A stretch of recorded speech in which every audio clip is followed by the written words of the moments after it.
Welcome back. We're still with the Executive Director of the Victim Support Fund. Thank you for joining us again, Professor. Thank you.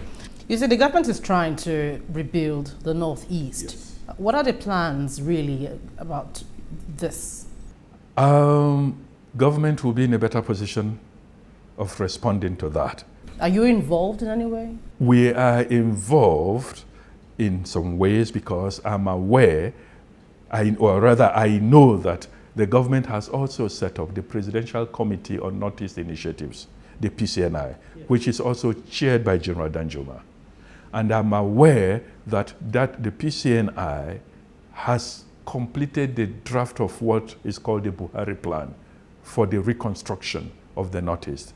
Yes, Victim Support Fund has been part of the process of putting together that plan.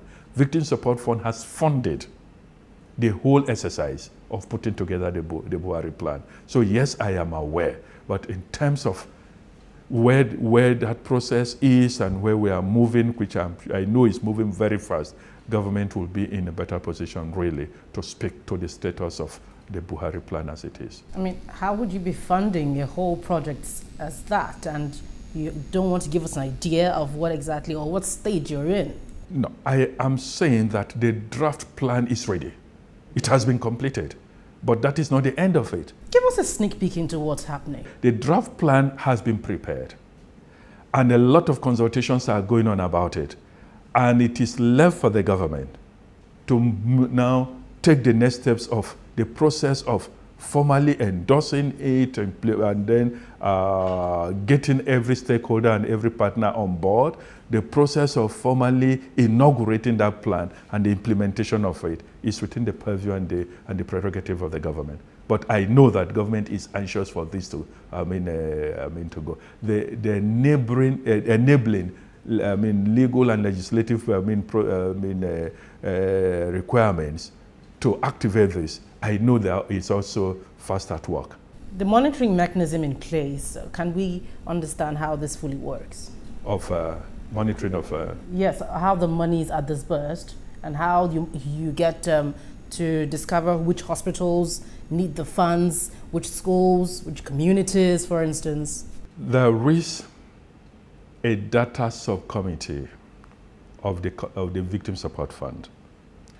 And like I said, we also work closely with other agencies, including NEMA. The first interventions... NEMA and... I say including NEMA, there are many others. But talking about the specifics of the hospital intervention, the data we use to determine which hospital to support were data collected from NEMA. This was early in the life of VSF. And we didn't think we needed to reinvent the wheel where information was already available. Partnership and collaboration is essential for an essential approach or modality for the way we work in VSF. And so we have this information, we had the report, we had the data from NEMA.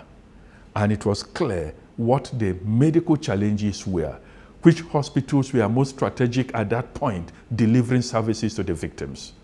And based on the data we have from NEMA, we made the choice and now approach the hospitals directly, did an assessment of the needs, and based on the work that we did directly with them, we determined how much they will require and we release the funds to them in tranches. After determining how much they will need, we first gave the first set of hospitals, we are giving 20 million each, and we gave them in two tranches, 15 million in the first instance, based on how they utilized it and the report we got and how we saw the accountability dimension to it, we now release the second tranche.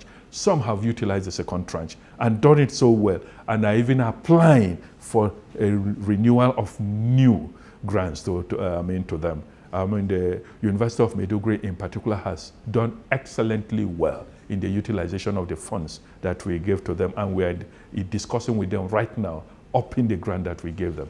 So on the concluding part of this interview, how do you get the remaining, or who hasn't redeemed his or her pledge? How do you get the remaining funds? I don't think it will be wise of me to begin to announce who has not redeemed, here, because we are in regular touch with a number of them. The committee that launched the fund and to whom the pledge was made, led by General Danjuma and the members of the committee, have been working hard, making phone calls, writing to some of these people. And you'll recall that even when the current government came in, one of the first things that the chairman, General Danjuma, did was to visit the president to get the federal government to redeem its own pledge.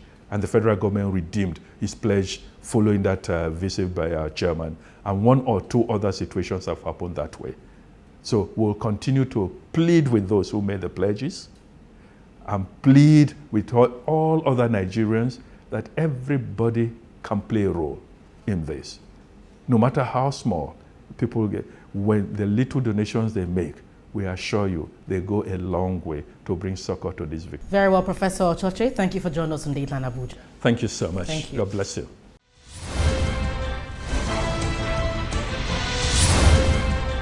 Well, thank you for your mails as always. Keep sending your views and comments using the email address and Twitter handle on your screen. You can let us know anything happening within your locality. And don't you forget, you can view the program on youtube.com/channelsweb/videos. Make a comment after viewing any of the videos. Be sure to include your name and location. Thank you for watching this week. I'm Gloria Umezuke. See you again.